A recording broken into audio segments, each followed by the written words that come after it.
अगर अभी तक आपने हमारा चैनल कुरान और दीन सब्सक्राइब नहीं किया तो सब्सक्राइब कर लीजिए और बेल आइकन को दबा के ऑल करना मत भूलिए।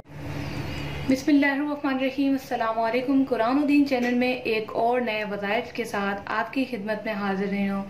आज की वीडियो में हम बात करेंगे जिल्द के अमराज के लिए कि कौन सा वजीफा ऐसा किया जाए जिससे जिल्द के अमराज और जल्जाम, जो भी जिल्द में मुख्तलिफ किस्म की बीमारियां होती हैं, चंबल होता है, स्किन खारिश होती है या कोई भी मसला हो, उसके लिए हमें कौन सा अमल करना है, किस तरह से आयत को पढ़ना है। क्योंकि मेरे वजीफे ऑलमोस्ट कुरान की आयत में से ही होते हैं, तो आप ये करेंगे इंशाअल्लाह ताला आपको जरूर फायदा होगा। इस वीडियो को मुकम्मल देखे, साथ में अगर अभी तक आपने हमारा चैनल कुरान और दीन सब्सक्राइब नहीं किया तो लाजमी सब्सक्राइब कर लीजिए, क्योंकि आने वाली वीडियोस आपको नोटिफिकेशन में इसी चैनल की मिलती रहेंगी।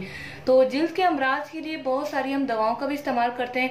अगर आपकी सेहत ज्यादा बिगड़ रही है, चंबल वगैरह का मसला है, तो आप मुझे इसकी पिक्चर निकाल के आप मेरे कुरान और दीन पेज पर भेज सकते हैं, ताकि मैं देख लूं कि चंबल है या दाद है। उसका इलाज भी मेरे पास मौजूद है। Rising time health and beauty tips मेरा यूट्यूब चैनल है, आप वहां जाकर उसको सब्सक्राइब कर सकते हैं। नीचे डिस्क्रिप्शन में लिंक है, वहां दवाइयां आप लोगों को प्रोवाइड की जाती हैं, घरेलू नुस्खे।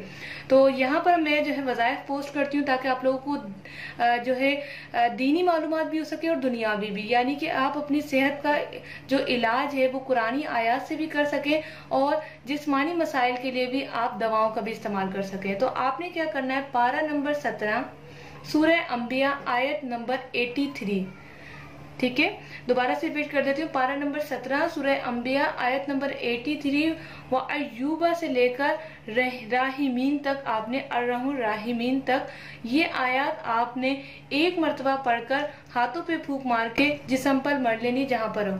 अगर चाहें तो डायरेक्ट भी फूंक मार दें, जैसे अब कमर के बैक साइड पे बहुत खारिश का मसला है तो आप हाथों पे फूंक मार के मल सकते हैं। या कोई ऐसी अज़ा है, कोई ऐसी जगह है जहां पर आप फूंक नहीं मार सकते तो आप हाथों पर दम करके कर सकते हैं। अगर नहीं तो आप जो है फूंक भी मार सकते हैं। ये आयत आपने कम से कम एक मरतबा, ज्यादा से ज्यादा आपसे जितना हो सके 3, 7 और 12 जितना आप पढ़ सकें, इस आयत को आप लाजमी पढ़ें और इसका जो है आप दम करें। इसका तर्जुमा बहुत अच्छा है, आप जरूर इसको रीड कीजिएगा। अल्लाह पाक ने हजरत अय्यूब अलैहिस्सलाम को सेहतयाबी अता फरमाई थी, उन्होंने यही कलामात कहे थे और अल्लाह पाक ने उनकी जो है मर्ज को दूर कर दिया था। तो क्यों ना हम भी अपने अंबिया कराम, अपने सहाबा कराम की चीजों पर चलकर, उनकी बातों पर चल के अपने आप को सेहतयाब करें। बेशक अल्लाह पाक ने पूरे कुरान में ही शिफा कामला हमारे लिए दे दी है, हिदायत के साथ साथ शिफा भी हमें दे दी है। बस हमें तरीका होना चाहिए, हमें मांगने का फन होना चाहिए, फिर देखें अल्लाह पाक हमारी मदद कैसे करता है।